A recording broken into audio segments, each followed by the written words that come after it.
and every conversation you have on it bounces to a giant monitoring station. Monitoring station? I will shrink you. Yes, a monitoring station quietly hidden underneath the cornfields in... We interrupt to remind you that we are currently at code moving pictures. Anyways, just cutting in to remind you of our threat level and interrupting so you don't hear that the monitoring station's in Iowa.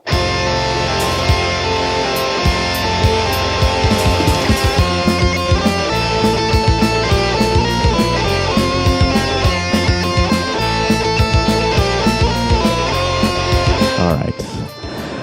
Evan, are you wearing a Christmas shirt? I'm wearing my around the house flannel pajamas. I was actually just wrapping Christmas presents. So it's kind of a Christmas shirt, I guess. Mm-hmm. Yeah, I had to dress the part. We were just discussing that video will not be released to this episode, so no one gets to see me in my visual reference. Yeah, my very warm, comfy pajamas. Mm-hmm. I'm wearing my work uniform, basically, my black sweatshirt. Just I'm wearing a white shirt. Yeah, we're just giving everybody, painting a picture for them. They're only going to be listening, so we don't want them to imagine anything too crazy. We got to give them a point of reference here. We are all fully clothed. Yeah. Mm-hmm. Yes, for now. Oh, I didn't know that was this kind of podcast. It's usually not, but who knows? Honestly, I feel like after the last 2 days, everything I thought about the world has been turned upside down. So it wouldn't shock me if you were like, Rock Hard Caucus is now just Rock Hard Cock. It's exactly what the name implies. From now on, yeah. We're just leaning into that now. Yeah, imagining Justin as a nudist is very funny to me. I think he's probably like the least likely of any of my friends to get into that sort of thing. Yeah, you've seen very little of my skin. Yeah, that's true. Okay, well, Clara said the name of the podcast, which was very helpful of her. Welcome to Rock Hard Caucus, everyone. This is episode 226. Our good friend Clara Reynen is joining us today because she had a great weekend. And I was not able to participate in some of these events that she attended, and I thought she would be a good kind of like correspondent for us to talk about what's been going on. I believe we talked about this back during the legislative session at the beginning of this year, that the state legislature was going to establish a Center for Intellectual Freedom. That's what they're calling it, yes? Yes, the Center for Intellectual Freedom at the University of Iowa, and they had some inaugural events this weekend. And Clara, you went to all of them? Oh, I went to all of them, including all of the coffee and refreshment sessions. I went to the networking event. I went to the public dinner, which they tried to tell me was a private event, even though I was given drink tickets and was told to go. So it was definitely curious. And I will say, I don't blame you for being unsure of the name, because sometimes people would call it the Center for Intellectual Freedom. Sometimes people would call it the Center for Academic Freedom. Mm-hmm. So in general, I think that just the lack of certainty and lack of organization, I think, is pretty representative of the whole thing. Yeah, it doesn't seem super well thought out. I think it's pretty apparent to everybody what the purpose and goal of this is, right? Is to insert a sort of like regressive, insert a regressive movement into what they see as like a wokeness factory. That's pretty much it, right? Yeah, essentially. So they cited a lot of reports that show that overwhelmingly college faculty is liberal. Apparently, even in business programs, faculty tends to lean toward the left. Just the whole thing was full of contradictions. But right from the get-go, like one of the major cruxes of what they were trying to say is that faculty leans incredibly liberal. And may I say, I was like, great, they're not talking about me. I'm a leftist. So this doesn't even apply. I tried to make that joke to somebody and they didn't even get it. Oh, that's tough when people can't like distinguish. But yeah. How many times do you think they brought up communism? Did you keep a tally? They brought up, I was a little impressed because they did distinguish quite frequently between Marxists and Maoists and Leninists. So really, I don't think. Wow. Yeah. Yeah. They often grouped all three of them together. Like they would say them in a row, but they weren't just like defaulting to communists. But they did say that Christianity, Judaism, and capitalism are under attack. So the big three. On campus? Yeah. Yeah. Mm-hmm. Yeah, well, it has been concerning to me that, Christians are banned from the university. I thought that might. That's a little too far. I'm not allowed to be on campus anymore. The fact that I came right from church to recording this podcast, I set off like 6 alarm bells as I came into my building. They just knew I was filled with the Holy Spirit. They knew. Well, there's a checkpoint as you enter the bounds of the campus, and you do have to verbally denounce Christ, even if you don't really feel it in your heart. So there's a bit of a workaround there. Yeah. Otherwise, Ian Mallory comes and gets you. Yeah. Mm-hmm. He enforces the anti-Christian policies of the University of Iowa. He was there the entire weekend, and he was on his phone a lot. And I was like, "Are you looking at my Instagram?" He was looking at Flock. He was just pulling up Flock. Oh my God. Yeah. It was so boring that even he couldn't pay attention. He had to watch security cameras for fun. Not to go off on the Flock thing again, because oh my God. But he has been conducting a lot of Flock searches, and those can be reviewed. We can see when he's making searches. And this guy I know that's been sifting through the data has seen Ian Mallory doing Flock searches by the dozen in the middle of the night. Yeah, at 2 a.m. He wakes up with heartburn and chugs some Pepto and then pulls up Flock. Yeah. But I'm really curious. So, Clara, you were texting me a little bit while you were at these events, and you said you were seated right in front of Travis Tyrell and Ian Mallory of the University of Iowa Police Department. Were they there, working? Well, they were in plain clothes, but I have to assume they were there working. So it was kind of interesting. The first afternoon I got there early because the RSVP form that I filled out said, filling this out does not guarantee admission. If the room becomes full, we can turn you away. And I did not need to worry about that. The room was pretty empty the whole time. But I got there early, and it was me and a few other folks I know who are, affiliated with the union, who I know through trying to save the Historical Society and that sort of stuff. Mm-hmm. And Ian Mallory and Travis Tyrell just kind of kept floating around us. And then once we were actually, do you think they anticipated trouble from you guys? Oh, I think so. And yeah. Honestly, I kind of like that I kept them on their toes. And so they kind of were behind me and others when the event started, and then they kind of drifted to the sides of the room, and one of them kind of took up each corner. And then there were always also at least 1 or 2 uniformed police officers present the whole time, and there was security from an outside company at every single door of the old Capitol Museum throughout the entire event. Plus, on the second day, there was a metal density detector and a bag check. That's how you protect intellectual freedom. You need armed security for that. Yeah. I like the idea that this is we're going to be targets for doing this important work. Oh yeah, I mean, Chris Rufo really was excited on the second day. He talked about how he got assaulted and a protester got arrested once, and he described that as a fun time. He also talked about how death threats don't scare him, and he wants to have events anyway. So yeah. Yeah.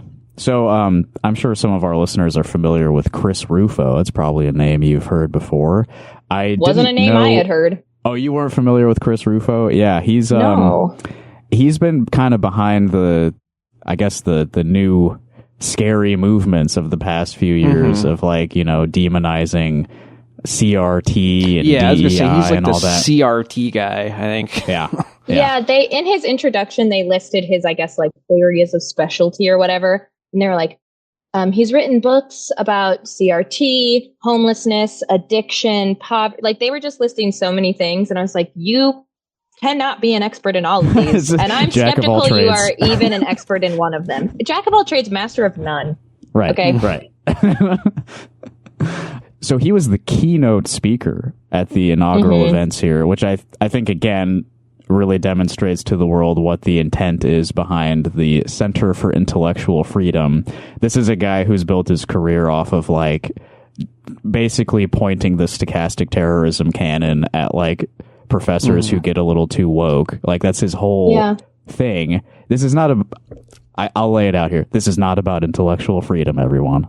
It's about affirmative action for conservatives. Like it really truly is. And some of them, like they brought that up a few times throughout, how they were, you know, like they really want to make sure that there are more conservatives on campus, but they have to be careful because otherwise it just becomes DEI for conservatives.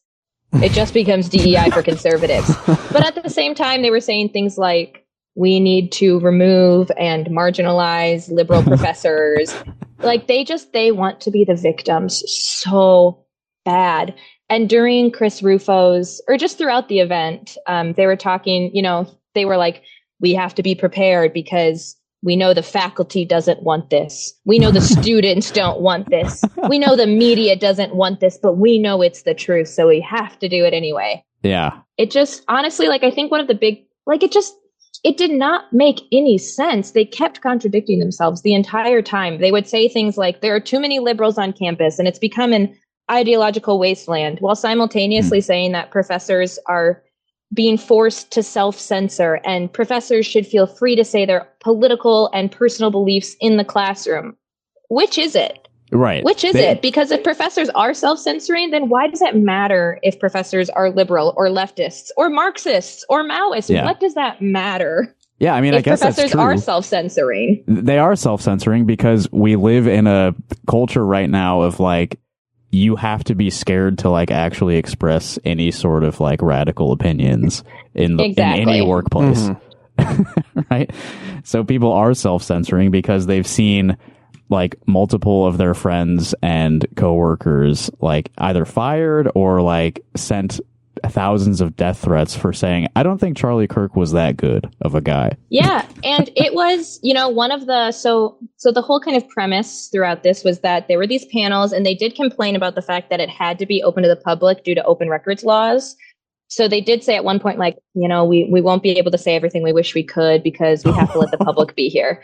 And I was like, okay. And they tried to claim that these meetings were under Chatham House rule, which is basically the idea that, I think I still have the program with me, but the idea, okay, here is what the Chatham House rule is as they define it. Chatham House.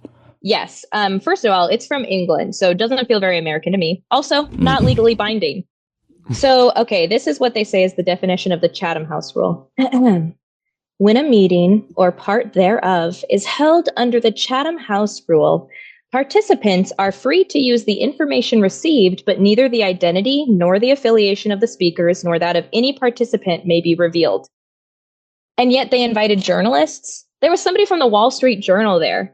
People who were in attendance were taking pictures, but you're trying to tell the public who's observing that we can't reveal the identities of who said what. Yeah, that doesn't make any sense. And so, you know, it was, and even when folks brought up like evidence, empirical evidence. So they really, I'm going to switch to a different tab quick. Am I still on Zoom? I should be better at using Zoom than I am. I see you and I hear you. So they kept referencing FIRE. FIRE is, I should know what that acronym stands for. The legal organization? Yes, FIRE. Yeah, like the folks, the Foundation for Individual Rights and Expression. Foundation for Individual Rights and Expression. They were bringing it up about self-censorship, political views on campus, and a law professor who had been invited because they did invite some folks from the faculty senate and from the law school. I'm not sure if they were invited or if they asked to come, but the folks who were part of the Center for Intellectual Freedom kept citing FIRE reports about censorship and political views.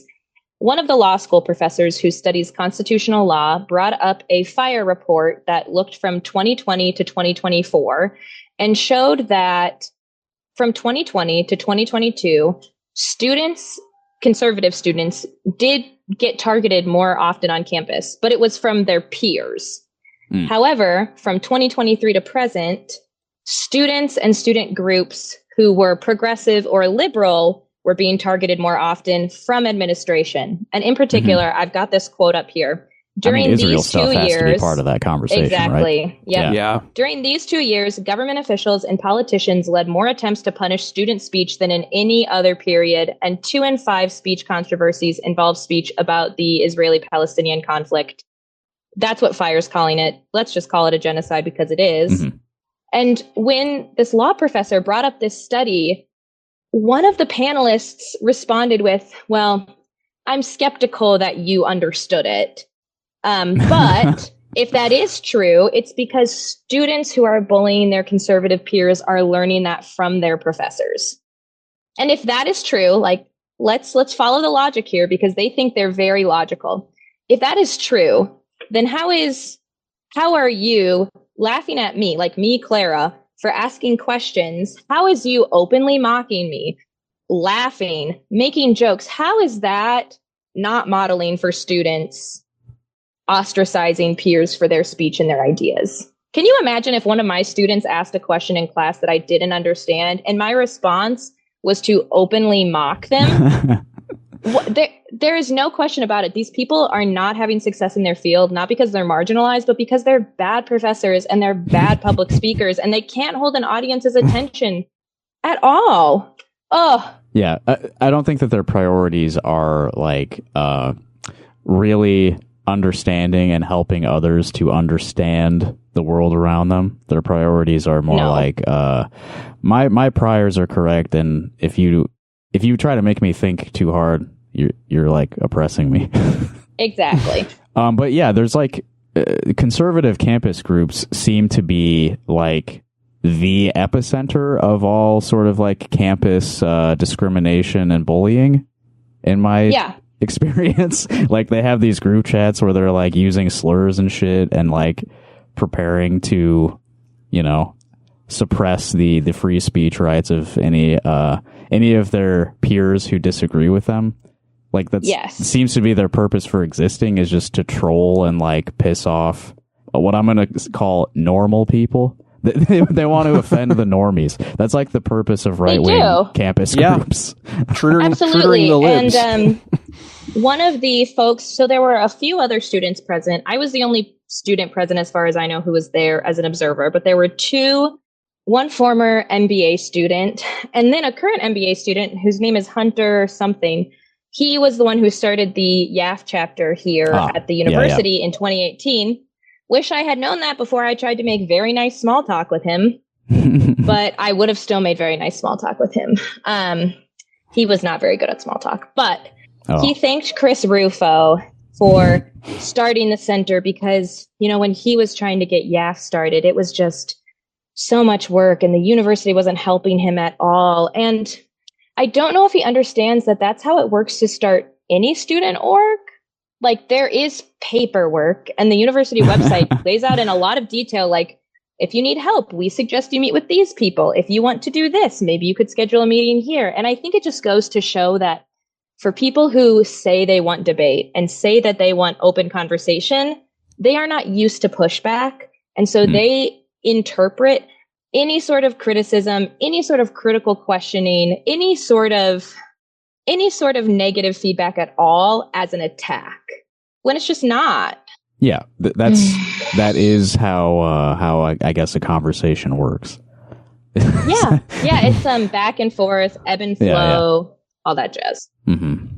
So you mentioned that Chris Rufo was laughing at you and openly mocking you. I don't know if you've addressed this elsewhere, but what actually happened there? Okay, so Chris Rufo gave his address. Well, first it was Kim Reynolds gave her little speech. Oh, right. She was there too. Yeah. Oh my God. I can't.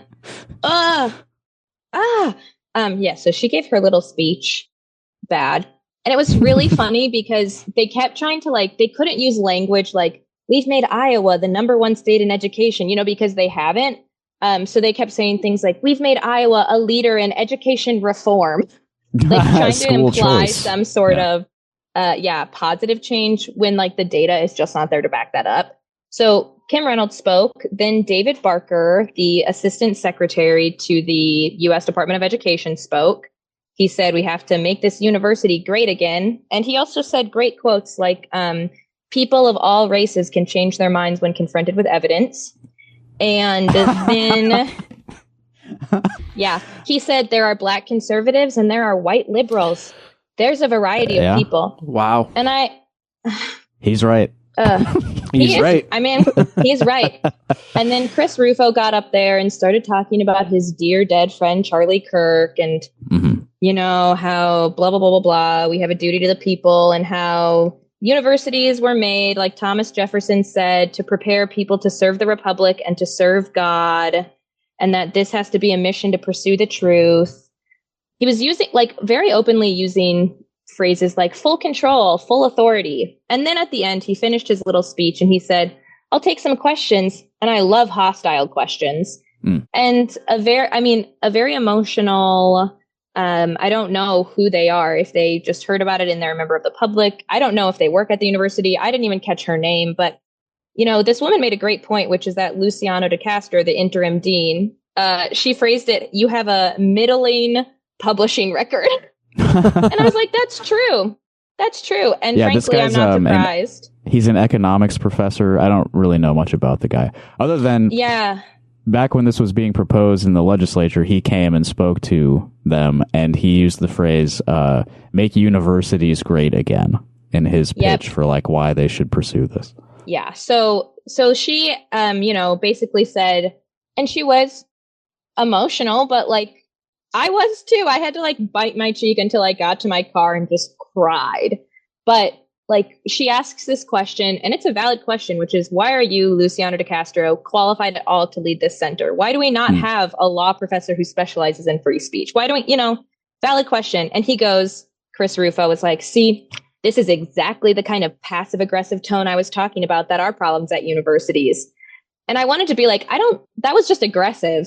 Wasn't passive aggressive, but also like, so that made me incredibly nervous.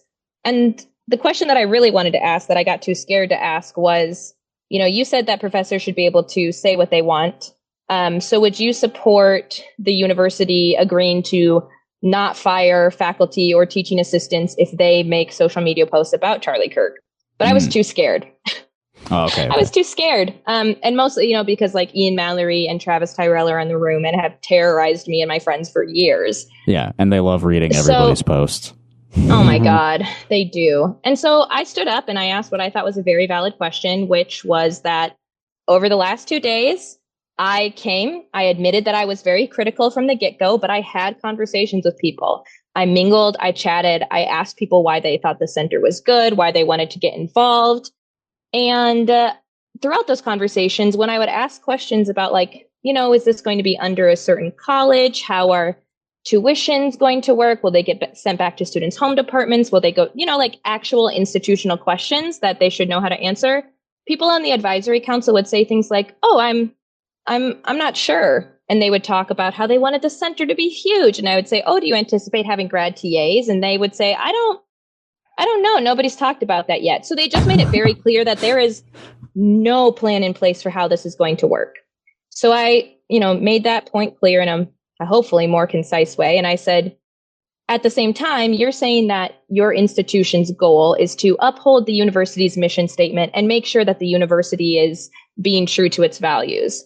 How can you say that when at the same time, nobody associated with this center has been able to tell me how it will work or what it will do? How can you say the university isn't doing its job and we will make sure it does? Well, simultaneously, people on the advisory council telling me that they don't know what that job is. And so, you know, he did the thing where he goes like, you know, could you be a little more specific? Are you saying that the center doesn't fit the university's mission statement? And I said, no, not necessarily. If I'm taking you all in good faith, and I would like to think that you are doing this in good faith, like, how can you justify starting to have classes through the center without a clear understanding of what the mission or goal of the center is? And he said, well, I think you just answered your own question and yada, yada, yada. And I said, like, I've heard from students, and because I'm terrified that I'm going to get fired, even though I know what my rights are, I know what I can say and what I can't say. You know, I said, like, I've heard from students, not my own, because I don't talk about politics in my classroom on a fundamental level. I even have a note about it in my syllabus that students can make political art if they want, and I will not grade based on my own beliefs. That's a note in my syllabus because I care so deeply about students making work that they care about. Right. And he was like, well, and I said, I teach a studio arts class. Like, I don't need to bring that up. And he goes, well, I'm skeptical. What are you skeptical about? I've been here for the last 2 days. I've sat through the sessions. I have not disrupted once. I raised my hand for a consecutive 12 minutes until they let me ask a question. I didn't even cough, so they noticed me. What do you mean you're skeptical? And then he just, he did that thing where they get you all worked up. And then I made a stupid comment about how I don't think burning books is inherently bad. You shouldn't do it on an institutional level, but if it's a personal item, who gives a shit? It's a piece of paper, and I realized as soon as I said it, I fucked up. And so I said, and I'm grateful that I go to a university where if that is part of my artistic practice, I can do that as research because we already have academic freedom. Like we don't need a center when we already have the ability to do what we want. And when my union is putting on workshops for how graduate students can know their rights and know how to approach academic freedom, it's just so clear. And as much as I was beating myself up about this, I do think he said something in response to me when he thought he was really like owning me that I think is really important to point out, which is that he goes, so you want to abolish a conservative institution, which I think really points it there, is that they'll say over and over again that this is not meant to take an ideological stance. This is just meant to balance things out and promote open inquiry. Then why are we calling it a conservative institution? Why are we calling it a conservative center? Make it make sense because it doesn't. Why is Chris Rufo the keynote speaker of the inaugural event? If the intent behind this is, no, we're trying to open things up. We're trying to make sure everybody is allowed to say what they want and discuss important issues from their own perspective without being censored. No, it's about suppressing and like they literally said marginalizing, right? Right. Yes, they openly said they want to marginalize people who have like even a liberal perspective. There's just too much of that going on. Yep. And Chris Rufo said one of the first things they'll need to do is remove the president and remove the provost because the provost is always the problem. Yeah. Barbara Wilson is she's a fucking commie activist. I never thought I would defend Barb Wilson, but I did this weekend. I sat right down next to David Barker and I said, you know who loves President Barbara Wilson? The sorority girls. Barbara Wilson walks her dog past their house and she lets them pet her dog. That's granted the only nice thing I had to say about her, but I mean, people who have been on the receiving end of like how the university administration actually treats activists understand that this institution is already what these people want it to be. Like people are already afraid to be themselves on this campus and in this city, which this campus has like completely dominated. People are fleeing the state because it's already the way they want it to be. Precisely. Yeah. Precisely. If there's one thing that and I don't know exactly where you want this conversation to go, Justin, so you tell me if I'm rambling for too long. Go for it. One thing that I am proud of is the fact that when they did relent and let me ask questions. I mean, honestly, I think they were just impressed that I could keep my hand raised for 12 minutes. Like, I can tell the shoulder workouts have been doing their job. It's surprisingly tiring to hold your hand up for that long. I only had to switch my arm twice. But, when I would ask my questions and they wouldn't answer them, I did have a few people who are on the advisory council come up to me in between sessions and say things like, this isn't really what I signed up for. I do think we need more balance. And honestly, I'm sure we would disagree on almost everything, but they would come up to me and say I do not think we should have a conservative think tank on campus. This is not what I thought it would be. And I did have other folks who, even if they do want a conservative think tank, would say yeah, they didn't really answer your question. Did they? So, I think if anything, it's the cracks in the foundation, I think, have started to show really early, and it's very clear why. And so all we can do is just keep poking and prodding those cracks. Oh, well, yeah. And then I was going to try to make a joke about the podcast name again, and it just, fell flat. Yeah, poking cracks, I mean, I think that's close enough to a joke. People probably laughed at works. that. Just the phrasing. That's good. But you got into a while ago about how none of the people involved seem to understand, like, how to achieve their goals and, like, how the structure and everything is going to work. I did want to point out some of the people on the executive committee. There was an article in the Press Citizen the other day, like in the lead up to these events. Former Governor Terry Branstad is on the executive committee for the Center for Intellectual Freedom. Not sure what his qualifications could possibly be for his involvement here. And then they do have some scholars. No Iowans, as far as I know, on this executive committee. So, it's all like out of state. Mm-hmm. They did let me know, because we were asking about that, and Chris Hensley said that to make sure that it was balanced, there's only one faculty member from the University of Iowa allowed, and it is Peter Mathis, who I pointed out pointed out as not a faculty member. I said he's staff, and then she was like, faculty or staff. So, yeah, he doesn't have an academic background at all, as far as I know. If he does, not a very good one. Like, I guess he went to school. I don't know. Sometimes I'm like, am I being too mean to these people? No.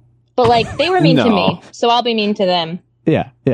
But I wanted to point out that they do have scholars from around the country involved in the sort of direction of this new institution. One of them is an associate professor of finance. His name is Richard Lowery, from the University of Texas at Austin. All right. Anybody heard of that school before? You know anything about what's up with the University of Texas at Austin? I do not, but I also see University of Chicago, which is a red flag. These are like all like business and economics professors, it seems, pretty much, which is, as we know, like the only, maybe the only place conservatives are overrepresented. Oh, you know what? I'm mixing up. That they still do lean liberal, according to what they were saying. Yeah. So. Okay. They have to call it the University of Texas at Austin because of the other school I was thinking of, which is the University of Austin, which is that fake one, the fake unaccredited university. So this guy works from the fake no, he's from the real one, not the Barry Weiss side project university. Whew. Okay, I was worried about that. But they did talk about how accreditation. They did talk about how accreditation needs to become easier and more streamlined.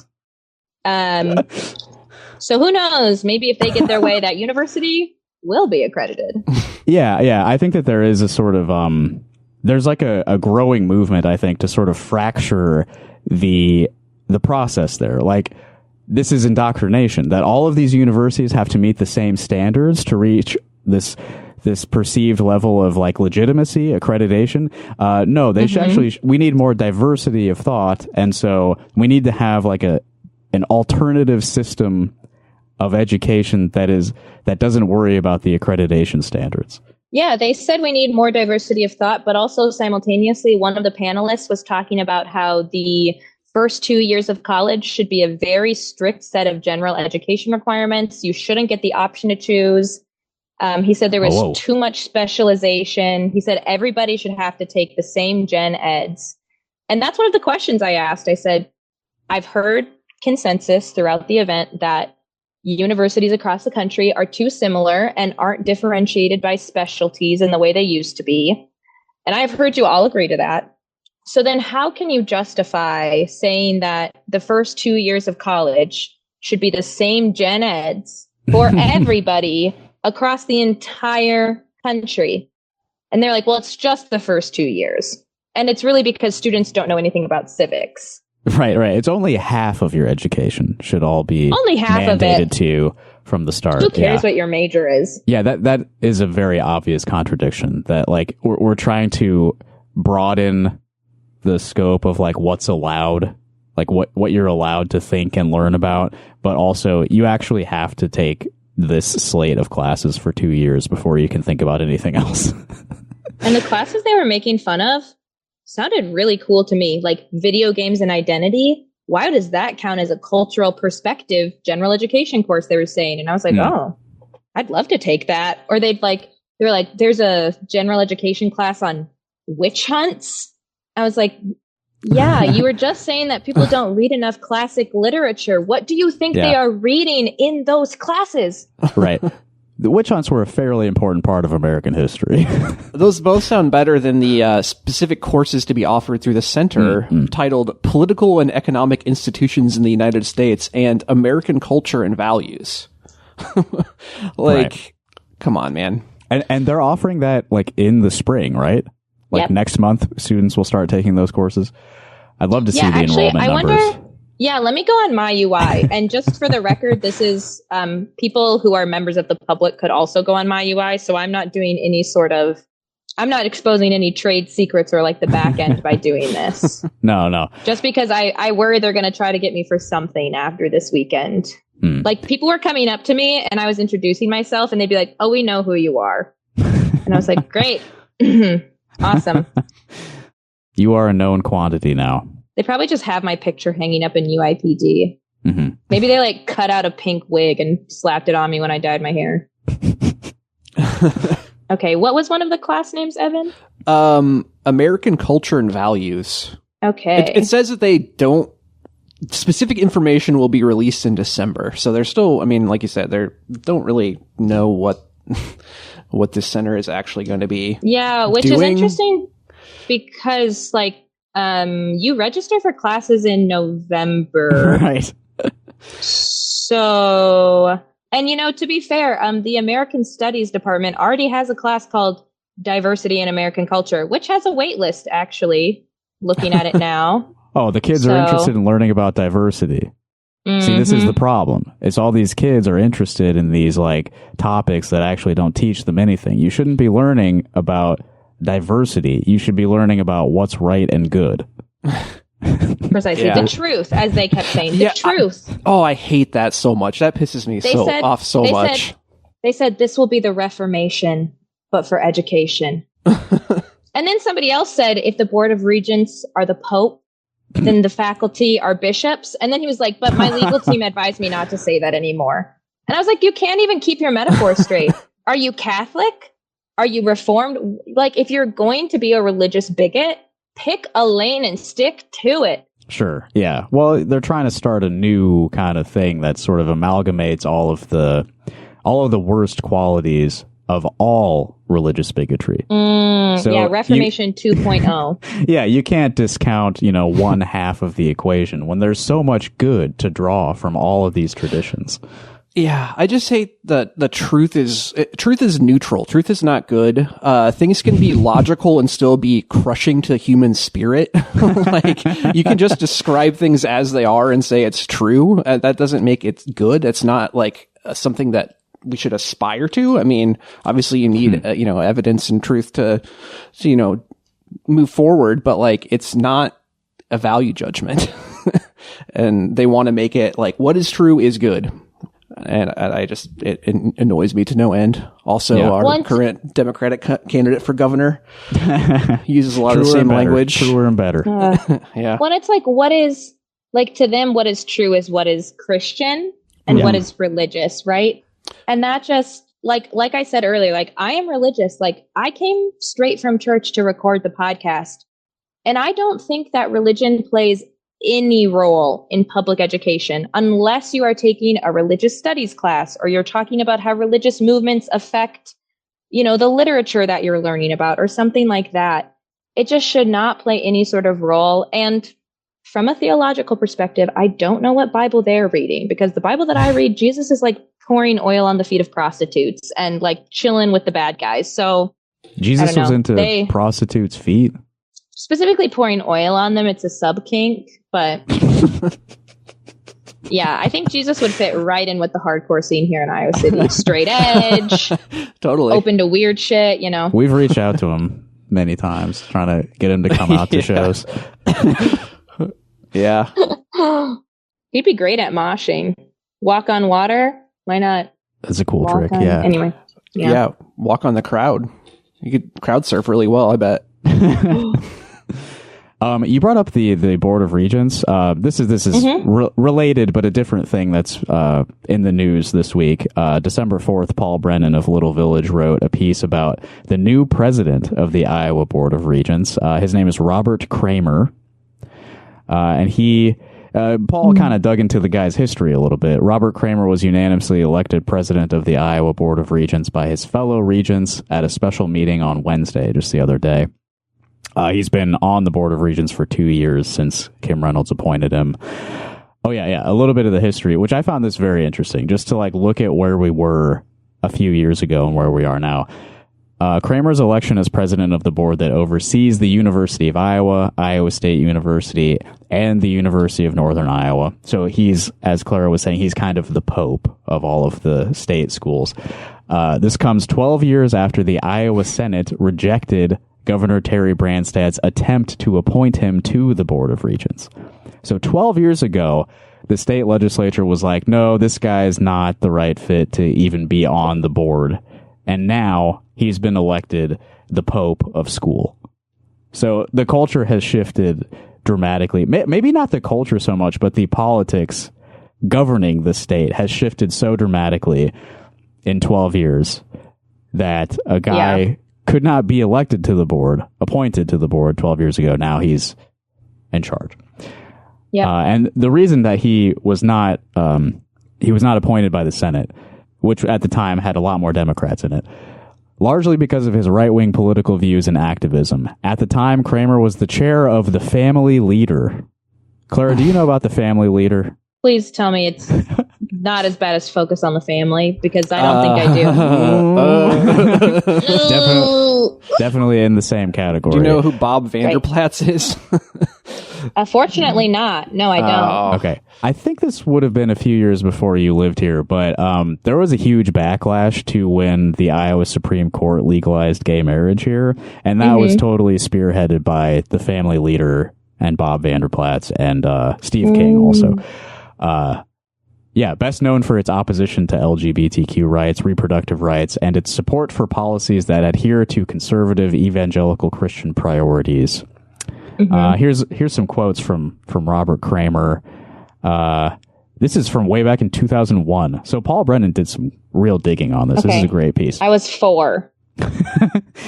I was 11. Maybe. So much older and wiser than you. I was 7th grade. Wow.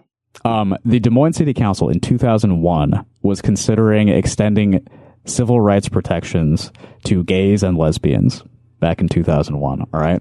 And Robert Kramer came to a meeting to oppose this and was quoted as saying, "We should not be elevating chosen behaviors to a protected class." So that kind of understanding of homosexuality and the, whatever, deviant sexualities as chosen behaviors. Continuing with his quote, "I hope you don't believe this is the end of the homosexual agenda. This is only the beginning." If you want to talk about the homosexual agenda, that's just every union meeting I go to. What are the homosexuals trying to accomplish these days?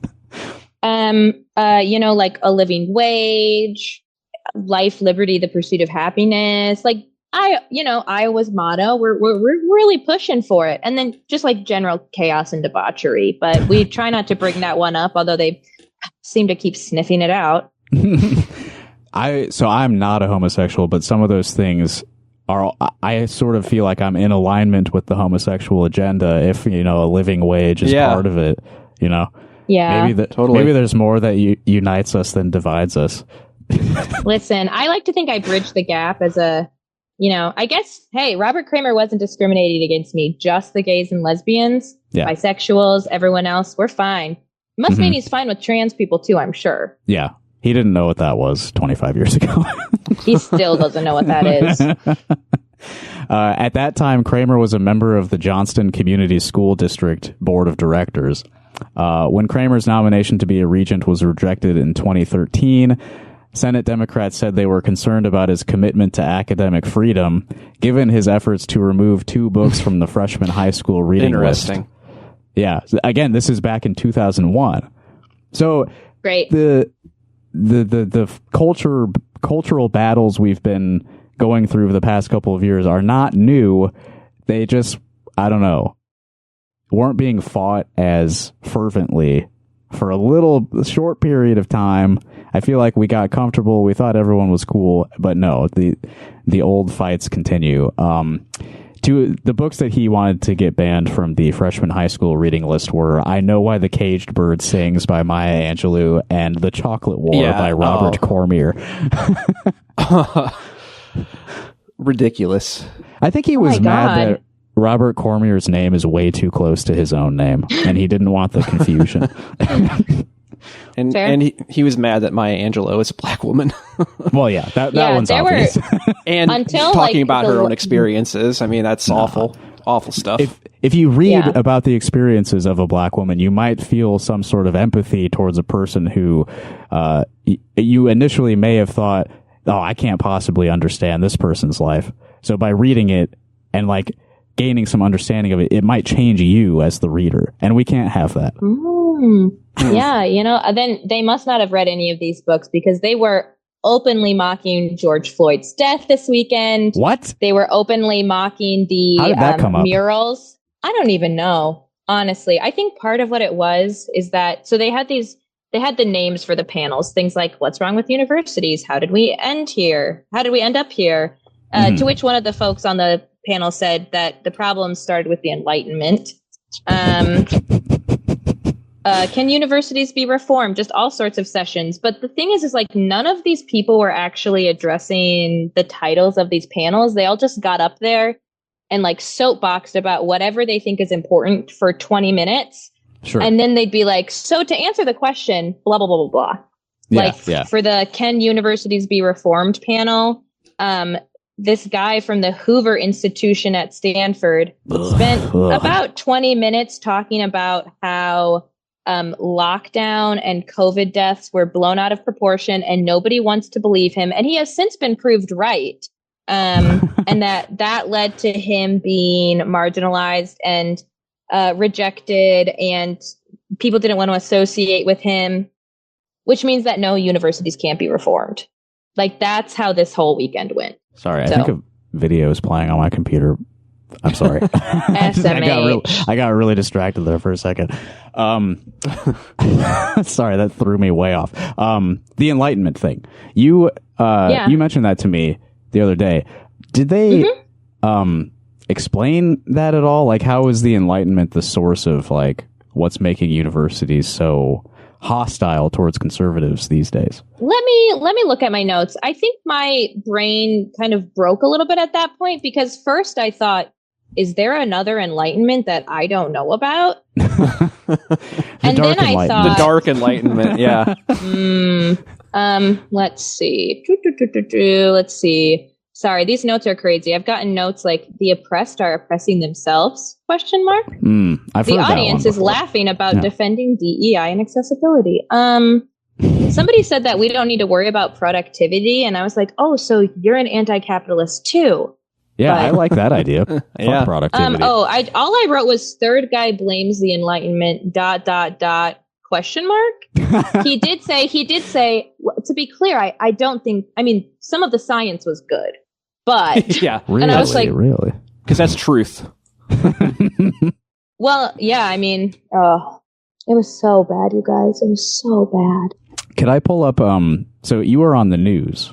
Yeah, I was. Something about your presence at these events was just like a magnet for the media. They loved seeing you there and they wanted to talk to you really bad. Well, I went up to all of them and I said, I'm a grad student. I'm here because I'm skeptical. If you need to talk to somebody, you can come find me. Yeah. So I let them know because nobody knew this was happening. You know, that was their way to try to get around the open meetings records by just not announcing it. But anyway. Sure, yeah. So I have a KCRG clip here.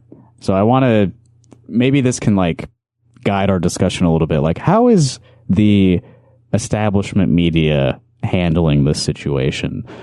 The new president of the Iowa Board of Regents says universities he oversees are too liberal and should have more conservative ideas. Now, this comes as the University of Iowa's new Center for Intellectual Freedom hosted its first event. It was a panel titled, "What is Wrong with Universities?" KCRG TV9's Jackson Valenti joins us live in the studio. Before we continue, can I just ask you a question? Their question was, what is wrong with universities? Right? That's what she said? Yeah, that's what the first panel was titled. What is wrong with universities? Yeah. And the second panel from that same evening was, how did we end up here? The causes. Right. Okay. What is wrong with universities? I feel like there is like a very important and meaningful conversation to be had on that question. Absolutely. Among victims of universities, like their employees and their students. I think you could ask every single graduate of every university, what's wrong with the university? And you will come up with so many productive responses that if we took them seriously, it could have an actual effect on like making education a more positive force in American life. What's wrong with universities? It's too expensive. The administration doesn't care about the actual academic results of the people paying to be there. They care about, I don't know, graduation rates and, endowments and shit. Yeah. Yeah. You can start there, and there's, I don't know, a lot to talk about. But for sure. And we have tried to talk about it. The number of times that folks from my graduate student union have tried to have conversations with people on the Board of Regents about what is wrong with very reasonable and actionable ways to fix them, they won't talk to us. We've tried to meet with Barbara Wilson. She won't talk to us. And so they're not actually interested in knowing what is wrong. No. At all. Well, the problems are, to be frank, the problems are larger than any university can really solve. The problems That's true. Society-wide, worldwide problems. Yeah. We need to reorient the economic order of the planet. And truly. They don't want to think about that probably. The last thing I'll say before we watch this is just that throughout the entire event, I was so struck by their idea. Like they kept trying to kind of draw this connection between increased nihilism among young folks and the fact that, and they were basically trying to draw this bridge that like this increased nihilism is because universities are too liberal. When instead I was like, maybe the issue is that like half of my students can't afford groceries and I've had to teach multiple of my students how to use health insurance. Maybe that's the issue. Yeah. When I feel nihilistic, I think it's the result of spending my entire life seeing problems get worse and seeing less and less potential to solve any of them. I think that some amount of nihilism results from that. Material conditions of society. Yeah. Any details today's inaugural event for the center? Beth, speakers at the University of Iowa's Center for Intellectual Freedom said universities, administrators, and teachers are too liberal. Today's event at the Old Capitol included a number of regents and speakers from outside Iowa. The main theme, Iowa's universities are too liberal, and a possible solution is to bring in more conservative ideas. We're just trying. Wow. So, yeah, I mean, they try to present this as like, we're trying to make things more open and balanced and less censorious or what have you. But the immediate takeaway from anyone who attended is they just want to get the libs out and inject more conservatism into it. They couldn't have been more obvious about what their goals actually are. Even KCRG gets it. Yeah. When I was talking to Jackson, who I had not met before, like I could see him working so hard to maintain that like journalistic integrity approach because he's pulling. He pulled out his phone and he goes, "Oh, I have so many questions." Like he really had to try hard, and I'm like, I think that says so much about him being like a professional because I would not have been able to do that. Yeah. Do you know who this guy is that's on the screen right now? I think this is Robert Kramer, right? The president of the Board of Regents. Okay, cool. Trying to bring some different views and see if they can bring some balance to it. Friday, the Iowa Board of Regents heard from a panel entitled, "What is Wrong with Universities?" Despite the emphasis on diverse intellectual perspectives, all the panelists had the same mindset. Universities are too liberal, a stance the new Regent President Robert Kramer echoed. My big takeaway from this one is that if you've got a system in place that kind of has a particular political bent, how are we going to get inside there and kind of and bring some balance back to it? Graduates. Oh, there you are. There you are. So this is only a problem, I guess, if you don't want people to come to conclusions that you disagree with, right?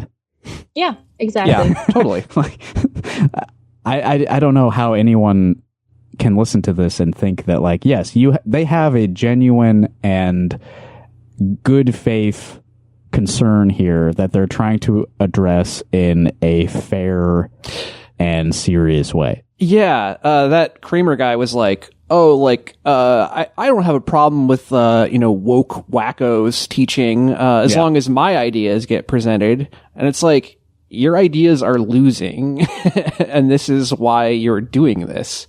Right. Like, your ideas are dumb and don't hold weight with people because it does not match up to reality.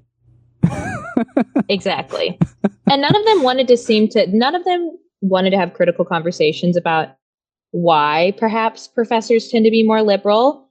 Nobody wanted to talk about the fact that political party affiliation tends to be correlated with socioeconomic status.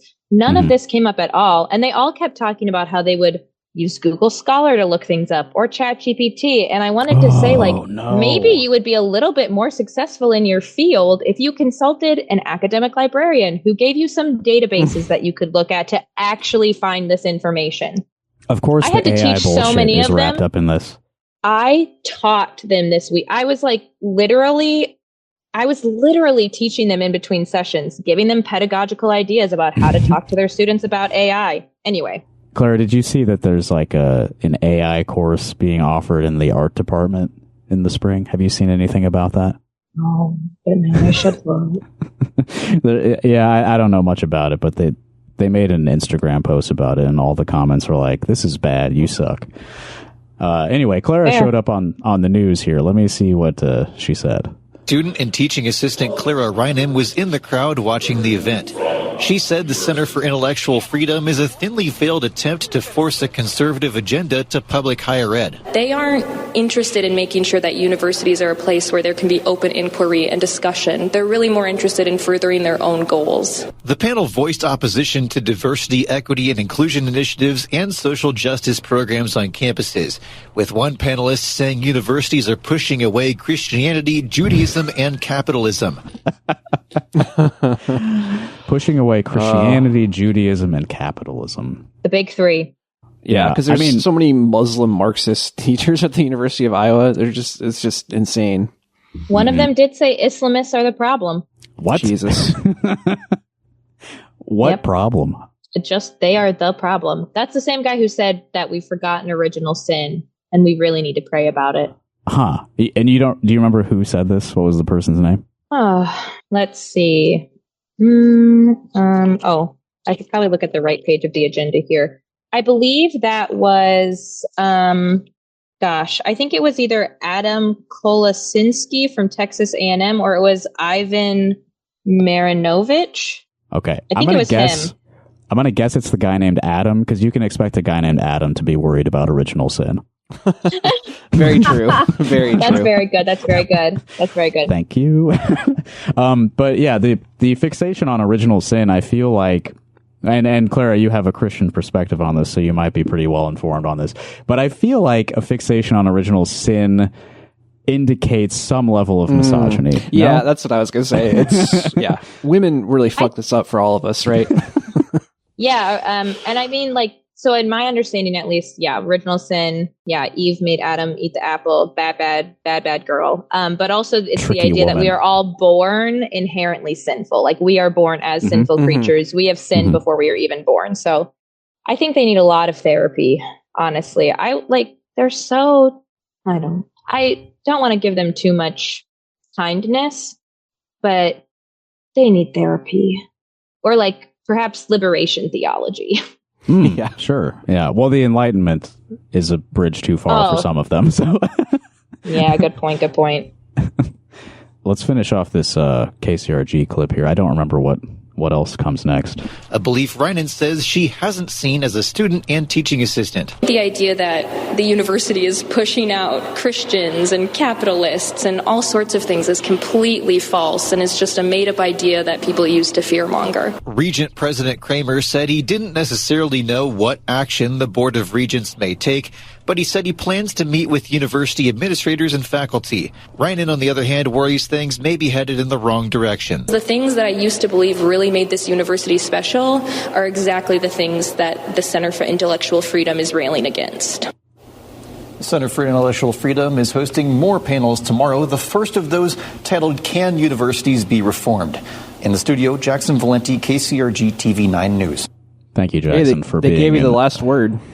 You know? Yeah, they did.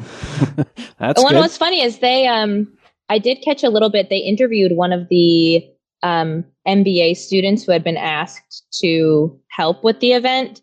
And the little tiny bit of the conversation I overheard was Jackson essentially asking, like, have you seen this on campus? Can you think of any examples where, like, you know, conservative, like, have you experienced this personally? And this MBA student who was being interviewed was like, not really. Yeah, look, if anything, the administration bends over backwards to protect conservative students from the consequences of their own behavior. I mean, I have seen horrible treatment from the most trollish young men, and they go completely without any consequence. Anyway, can colleges be reformed? I mean, everyone who was on that panel said no. So what's the fucking point of any of this? Yeah.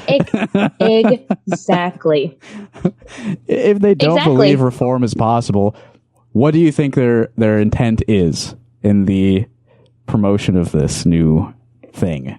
I mean, money, like I can't, and it was funny because I don't think Luciano de Castro, the interim dean, after that panel when he was like moderating the Q&A, goes, I mean, that's not, I expected it to be a little more optimistic. Like, Really? do you not know what these people are going to be speaking about? I guess one of them did say maybe universities can be reformed, but probably not. Huh. Interesting. So, I mean, they did say if we want to reform them, what we need to do is remove and marginalize professors and fire the president and the provost and start over. They said, like, taking down DEI websites and accessibility pages were a good start. So, yeah, it's just grim. And it's so disappointing that they don't even feel the need to pretend to not have these beliefs. Mm-hmm. Like, they know so fundamentally that they have the power here. Right. That they aren't making any sort of attempts to pretend that this is being done in good faith. Right. At Yeah. all. Anything that I've seen here or heard from you has been half-assed at best attempts to like justify this within like an academic framework. It's pretty obvious even to KCRG that this is just flexing the power that they have while they have it to delegitimize public education as much as possible. Yeah. And Luciano de Castro was getting real sick of me towards the end because about my question that I asked Chris Rufo afterwards, despite Chris Hensley, the chair, like pantomiming to cut the mic while I was talking. Or she was saying they should kill me, which, Chris Rufo did assure me that nobody there wanted to harm me or cause me any pain, which makes me think that someone there certainly wanted to harm me or cause me pain. Yeah, regardless. Chris himself. I know that he wishes for mass death for anyone who disagrees with him. I think I'm probably like 6 inches taller than him. I'm fine. Oh, is he a small man? Okay. Oh, in more ways than one, I'm sure. But like Luciano de Castro, towards the end, he kind of dropped this veneer of like fake kindness. And when I had asked that question to Chris Rufo, he came up to me afterwards, Luciano, and he was like, well, it's that way because the law mandates it. And I said, why? This is the law that he lobbied for, right? Yeah, and he couldn't answer my question. And so then I said, well, at the very least, I think students and faculty are very concerned. Have you considered hosting a town hall? And he goes, we have to do what the law says. And I said, well, does the law say you can't host a town hall or a panel? And he just walked away from me. Yeah. And I listened to the audio of when you asked those questions, and he made it very clear that like he wasn't supposed to let you speak. No, he wasn't. And security told him not to let you talk again. Yeah. Yep. Which is so weird. Yeah. Yeah. And I could say more, but there are some people there who said some very kind things to me, but I want to protect their identities so that they do not face any sort of backlash. Mm-hmm. But I think it says a lot that some of the people in the room that had the least amount of power were the most apologetic, but still felt like they had to participate in this. Mm-hmm. So. Yeah. Well, Clara, thank you for enduring those events and taking notes and like telling us what was going on, because like you said, not a lot of people went to that because it was boring and not well advertised. So. Yeah, absolutely. Yeah. You know, one quote I got from DeCastro here is him saying, the people of Iowa manifested its will that we should be teaching this topics because there is a perception, the popular perception, that the university is not doing a sufficiently good job of addressing these topics. This is why the legislators understood that we should vote for this law to create the center to offer these contents. That is so ridiculous. Like, there is no way. It's not a popular thing. This is 100% a top-down thing from the fucking powers that be. Yeah, they very openly expressed frustration that they do not have more control over what is taught academically, and they made it very clear that this is their attempt to exert more control over what is being taught, which is in direct opposition to what they say they want to do. Yep. Yeah. It's impossible that like the existing history faculty and economics school could teach on these topics. And I'm sure they've never even broached the subjects in the classes that already exists. We have to insert ourselves and we have to make these weird fake classes to appease some sort of conservative power structure. It has to be this way. Yeah, I guess it's inevitable. I mean, Luciano de Castro kept referring to it as a baby that had been born and brought into the world with many mothers and many fathers and polygamy? Yeah, I guess. Cool. Can I make one more interesting little note? I don't know exactly what this means yet. It was very, very interesting to me. I don't know the total number of attendees, but until the second to last session on the second day, there were no Black people present.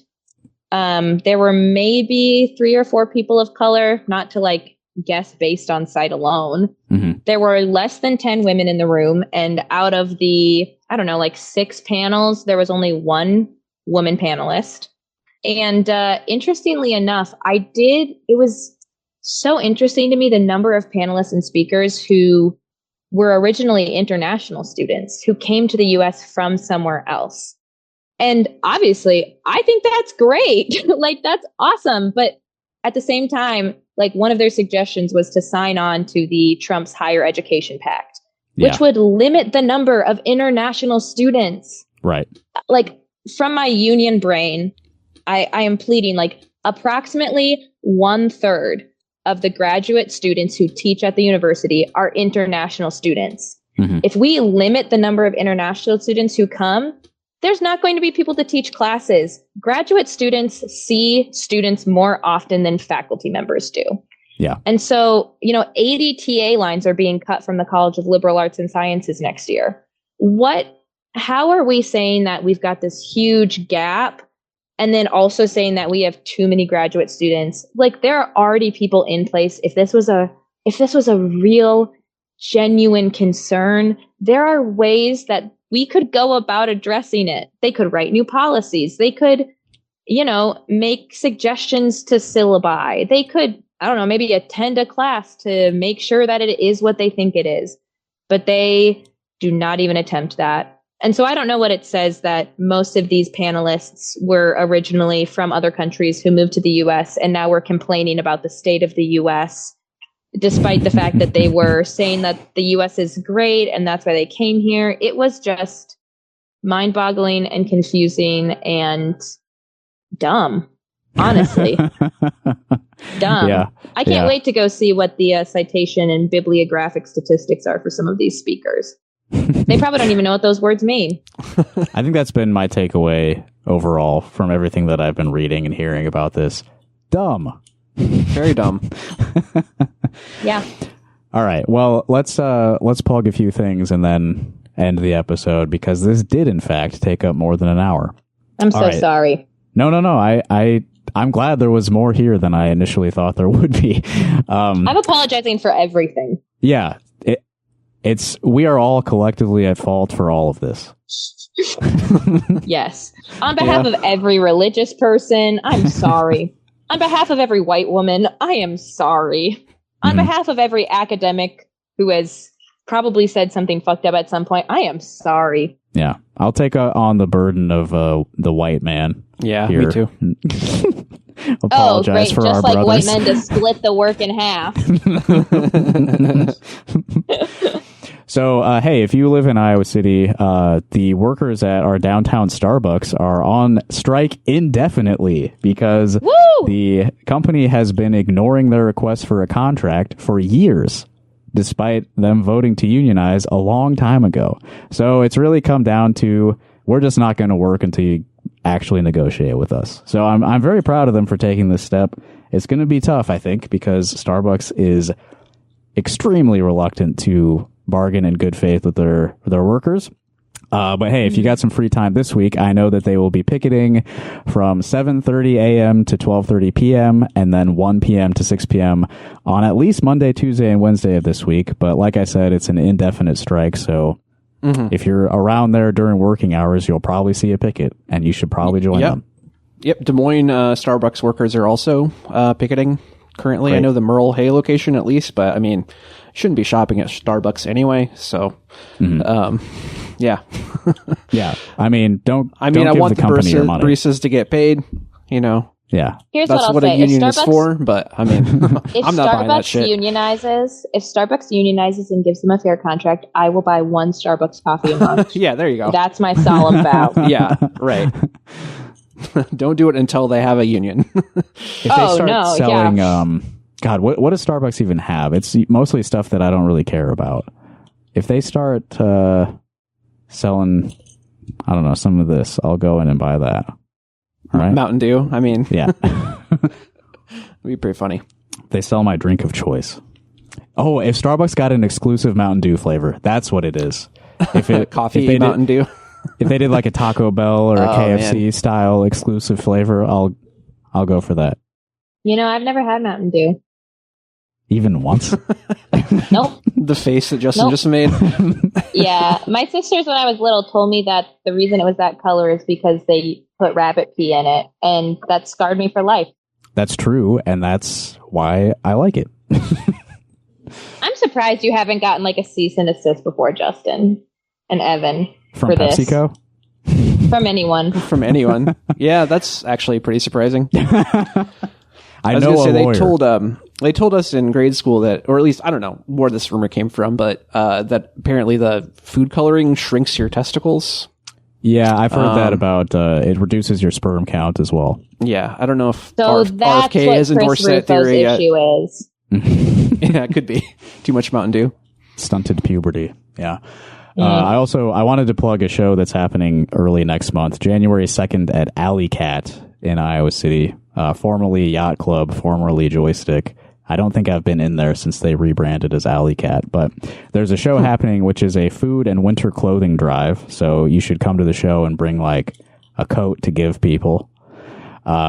This is a hardcore show. The bands Blaster, Ascended Master, Chunks, Recess, and Fall of Babylon will all be playing. And I'm in one of those bands. Do you know which one? Can you guess out there? I've said it before on the show. I'm not going to say. Oh, no, I thought you were posing that as a question to the listeners. Yeah. Yes, it is for the because I listeners, definitely know. Yeah. I know. Yeah, Clara's I know, they don't. my friend, and she knows, but... Yeah. I'm sworn to secrecy. I signed an NDA. Hey, if you're out there and you want to contribute to the conversation, you can give us a call at 319-849-8733. That is the Rock Hard Caucus phone number. If you have anything to say about today's subject matter that is like of a sensitive nature, like would get you in trouble if people knew that you were saying this to a media organization, we will keep you anonymous. And you know, if your voice is recognizable, maybe we won't play your voicemail on the show or something. But like, we're not trying to ruin your life. You can transcribe it, and I can read it for them. them. You can text, too. You can always text. That's true. You can also email rockhardcaucus@gmail.com. Yeah. Anything you want to say, we'd love to know about it. And we do a show called Rock Hard Call Us occasionally that a lot of those voicemails end up on, which you can listen to at patreon.com/rockhardcaucus, which is a way to support the continued existence of this podcast and get more of the podcast in exchange for your money. We're going to close out with some local music. The band Mopium just released their first album. I went to their album release show on Friday at Trumpet Blossom. It was very cool. And I'm going to play their song Irish Goodbye to close the show because I thought it was appropriate. Goodbye. Right? Goodbye. Yeah. Goodbye. If you make music out there and you want it to be played on the podcast, go to our website, rockhardcock.us. There's a link near the top where you can send us your music. But you could also just email us or whatever. Whatever. I want to hear your music and I want to play it on the show. So give it to me. Here's Irish Goodbye by Mopium. Thanks, Clara. Oh, do you have anything else you want to plug before I stop recording? No, I'm just glad I have therapy tomorrow. Oh, yeah. Yeah. Never mind. I'm just going to stop recording now. Okay. Okay. Oh.